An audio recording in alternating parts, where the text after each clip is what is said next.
En la República Dominicana por muchos años el merengue se empleaba para denunciar los males de los pueblos. Muchos compositores de merengue, sobre todo los del Cibao, se encargaban de describir la situación de Santiago, ya que la mayoría de ellos era nativo de esa demarcación. En el merengue expresan las costumbres de aquí. Todas las costumbres de aquí. Y tú lees un merengue, si tú oyes esos merengues viejos, por ejemplo, el telefonema. Eso es hablando de las revoluciones y de alguien que le escribió al otro. Algunos definen a Santiago como la capital del merengue, porque en las primeras décadas del siglo XX el ritmo era muy poco conocido en Santo Domingo. Ya para esa época, en un barrio de Santiago existía el primer salón especializado para bailar merengue. Y se llamaba el Perico Ripiao. Se llamaba el Perico Ripiao porque estaba en una zona de prostitutas. Y entonces la gente de la capital identificó el conjunto que tocaba como el Perico Ripiao, siendo el salón se llamaba Perico Ripiao. Son la gente de la capital que bautizan a ese conjunto como Perico Ripiao.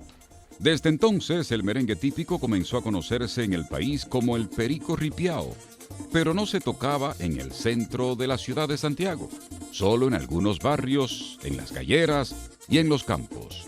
Con la llegada al poder de Rafael Trujillo en el año 1930, el merengue recibe un gran empuje, porque el gobernante se apoyó en ese ritmo para promover su campaña y decidió desde el poder incentivarlo. El gobierno de Trujillo dio un gran apoyo a los conjuntos típicos y comenzó la formación de grandes orquestas de merengue que tenían todo el respaldo del dictador, quien decidió establecer una política de Estado sobre el merengue. Aquí el gobierno traía investigadores, etnomusicólogos norteamericanos a hacer investigaciones y a recoger muestras que están en la biblioteca del Congreso en Washington del folclore musical dominicano. Para el pueblo ha sido grato el grandioso noticio, la del nuevo candidato que proclama la nación, que gobierna el general, es la voz de mi Quisqueya, realizando su ideal, bajo luz de las estrellas. Cuando Trujillo asumió el gobierno, el merengue era un ritmo que la clase alta rechazaba, pero el dictador decidió llevarlo a los grandes salones de la alta sociedad. Trujillo utilizó el merengue como estrategia política e ideológica para ganar adeptos a su régimen en la población humilde y campesina.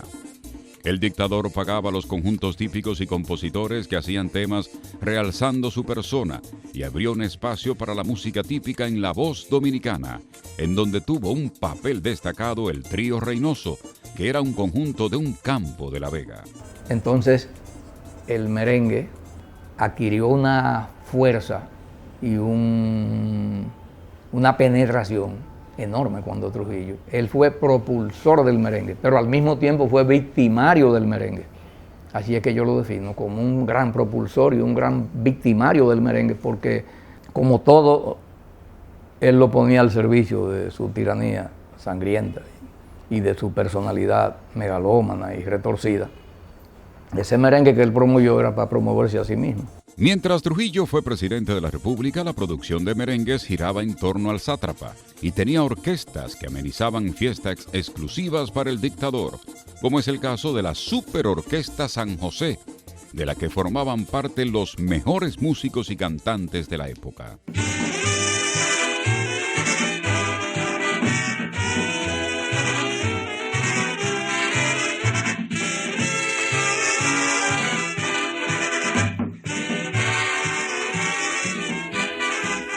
No todos los merengueros se dedicaban a cantarle a Trujillo, algunos cantaban a mujeres bonitas y a los paisajes, mientras que otros hacían temas de contenido social que denunciaban el drama que vivía el pueblo dominicano.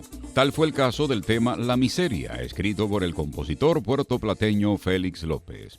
Te lo dije a mi sobrino aquí, no te vayas más de tu país, que la cosa no está buena ya, la miseria está acabando. Pues tu piel con un poco de maíz, la casita que dejó el papá, era volverá volando. El mismo compositor también hizo el tema Fiesta en La Joya, en donde denunciaba el ambiente represivo del régimen. Que siga la fiesta, digo yo, alcaide pedáneo, bailen y gocen todo el mundo sin pelea, porque así se evitan dos palazos con el arma morria y van a golpear para la victoria, porque así se evitan dos palazos con el arma morria y van a golpear para la victoria.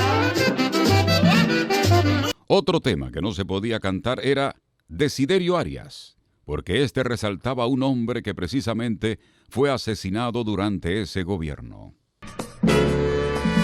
Dice Desiderio Arias que lo dejen trabajar, porque si él coge el machete, ni Dios sabe lo que habrá. Tampoco se pudo tocar el merengue que compuso Ñico Lora para denunciar la ocupación militar de 1916. En el año 16 llegan los americanos pisoteando con sus botas el suelo dominicano. Durante los años de la dictadura de Trujillo, el merengue brilló y se mantuvo como el principal ritmo del país. Pero cuando mataron al dictador, por poco este se lleva el merengue a la tumba. Por la forma en que Trujillo usó el merengue y por la gran cantidad de cantantes que dedicaban sus canciones al régimen, la gente asociaba ese ritmo al gobierno. Tras la muerte del dictador llegó el repudio a la familia Trujillo y con ello también al ritmo y a los cantantes, varios de los cuales tuvieron que salir huyendo del país. Se cantó merengue para anunciar que el dictador había caído y por muchas partes se escuchaba el merengue Mataron al Chivo, del músico español Balbino García. Este tema fue popularizado en el país en la voz de Vinicio Franco, acompañado por la orquesta de Antonio Morel, considerado el músico más independiente durante la tiranía. Mataron al chivo en la carretera, mataron al chivo en la carretera, déjenmelo ver, déjenmelo ver, déjenmelo ver, mataron al chivo y no me lo dejaron ver. Con el paso de los días crecía el rechazo a los merengueros tradicionales de la era de Trujillo, y cuando parecía que el ritmo desaparecía, surgieron varios merengueros que lograron rescatarlo y actualizarlo y ponerlo a tono con una sociedad que iba cambiando. En ese tiempo el merengue típico que parecía iba a morir en un rincón porque Guandulito tuvo que salir huyendo. El trío Reynoso desapareció con la muerte de su líder y muchos de los músicos se fueron a Nueva York, pero es entonces cuando surge Tatico Enríquez, un jovencito de Nagua que llega a poner en alto el ritmo.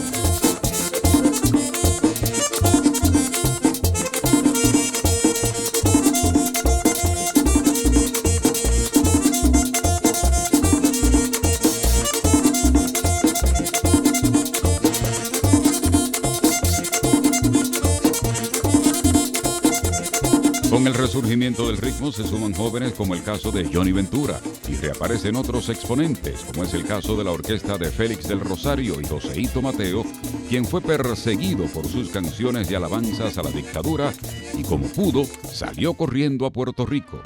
Joseito Mateo logró recuperarse y hoy se conoce como el rey del merengue. El merengue se ha mantenido por el esfuerzo de varios músicos y cantantes que lograron vencer obstáculos y llevaron al mundo la calidad de este ritmo que hoy luce su mejor imagen, de la que hablaremos en una próxima entrega.